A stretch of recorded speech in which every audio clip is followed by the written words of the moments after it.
Please welcome our next contestant, James Hippolyte, with the speech title, How I Lost My Faith. How I Lost My Faith. Please welcome James Hippolyte.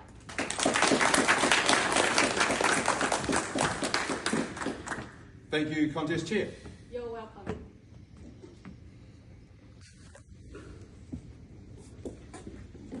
How I lost my faith.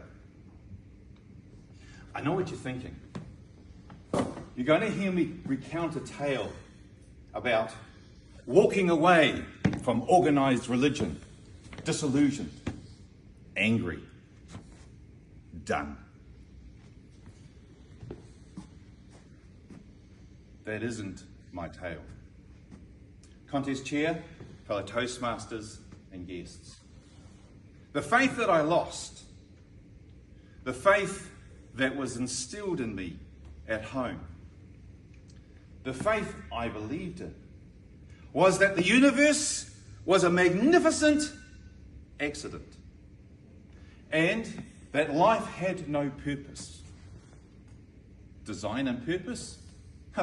Mere stories we tell ourselves to make ourselves feel better. No. The air we breathed at home was atheism, or at least agnosticism. It wasn't until I got to my high school that I heard three scientists' names. Isaac Newton, Gregor Mendel, Louis Pasteur. At the time, they meant nothing more than mere facts to memorize. They didn't really have any impact on me. Until university, when I was studying for my Bachelor of Information Systems with a minor in computer science, in amongst lectures about logic and systems, those three scientists came up again. Now, bearing in mind, my parents had told me to follow the evidence and trust science. What did Isaac Newton teach me? Well, at first he taught me that his laws of motion and universal gravitation, I thought, proved the universe could run like clockwork, unguided. But that isn't what Isaac Newton believed. He delved deeper. He realized his laws of motion put up a problem. In a potentially infinite universe, the slightest wobble would have caused collapse, collision, chaos. But instead, we observe, we have radiance, we have warmth, we have light, we have beauty. Isaac Newton knew that that wasn't by accident. There had to have been a design. Then there was Gregor Mendel. Gregor Mendel was the peaceful priest playing with pea plants, and he gave us the laws of inheritance. Now, he observed that there was some variation within species, but there seemed to be deliberate boundaries beyond which species cannot move. And when you factor in also that there were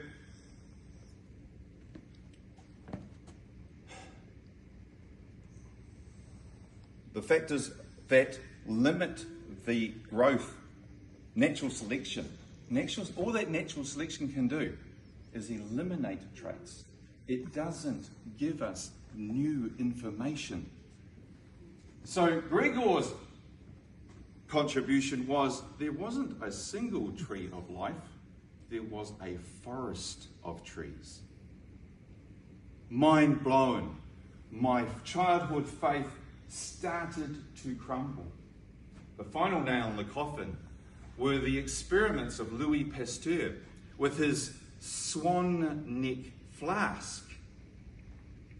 He finally proved, beyond a shadow of a doubt, that life comes only from life.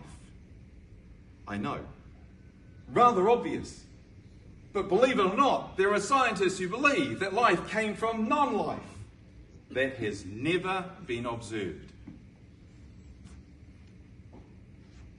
Abiogenesis, it's called, life from non-life. But when you factor in also that there was a requirement for, I'm doing this on purpose, left-handed amino acids, otherwise known as monochirality. I had to look that up. Monochirality of amino acids required for life does not occur naturally in the world, anywhere. In other words, from goo to you through the zoo cannot happen. You like that? From goo to you through the zoo.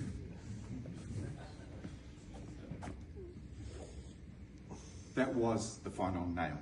My belief system crumbled. By the time I left university, those three names, Sir Isaac Newton, 1643, the universe has the appearance of design. Gregor Mendel, 1822, his paper written in 1865, there are boundaries beyond which species cannot move. And finally, Louis Pasteur, also coincidentally born 1822, his swan neck experiments proving life comes only from life. Where am I going with this? Where did I go with this? I challenge you. As these three scientists challenged my beliefs, they are not preaching, they are not sermons, they are evidence. And in my opinion, they are evidence that demand a verdict. What will be your verdict? Contest chair.